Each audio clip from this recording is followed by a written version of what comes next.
And It's actually, no, let's stop for a second. Please don't interrupt me.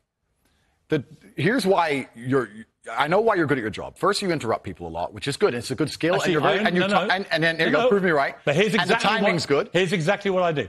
I only interrupt people like you when you either refuse to answer the question or answer a completely different one. Sure. And I want to remind you of what the question was. Fair. Or when you misquote me back, which you've done repeatedly through the interview, where you say, you see, Piers, you agree with me. And the viewer who's been watching will go, no, he didn't. Cool. No problem.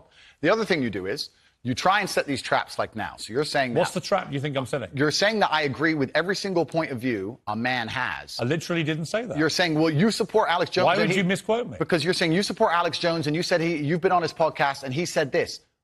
I don't know what do you think of Alex Jones? I don't know everything he said. What do you think of him?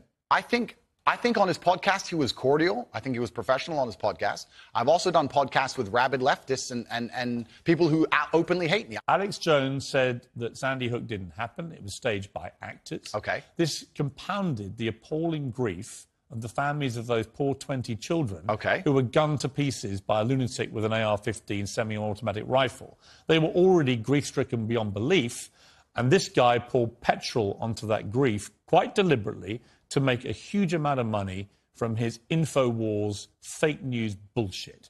And as a result, a lot of the families have now sued him, and they've won, and he's going to have to pay back tens, maybe hundreds of millions of dollars in damages to these families. And quite right, it won't do anything about the pain he caused them. Some of them actually had people turn up outside their houses with guns because Alex Jones had told them that these parents were making it all up. They were all staged actors. It was all run by the government. So I simply say to you, now I've told you that, what is your view of Alex Jones?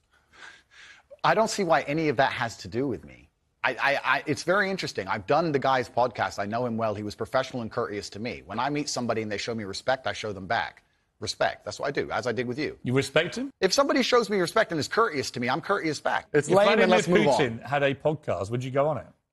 Sure. You would? Great. I've done a bunch of podcasts with people who are advocating for things that I do not agree with on every single level. In fact, most of my podcasts are me disagreeing with people. So it's completely crazy that you're trying to lump me in with that. That's cheap. That's cheap. You are completely misconstruing the point of what I'm saying.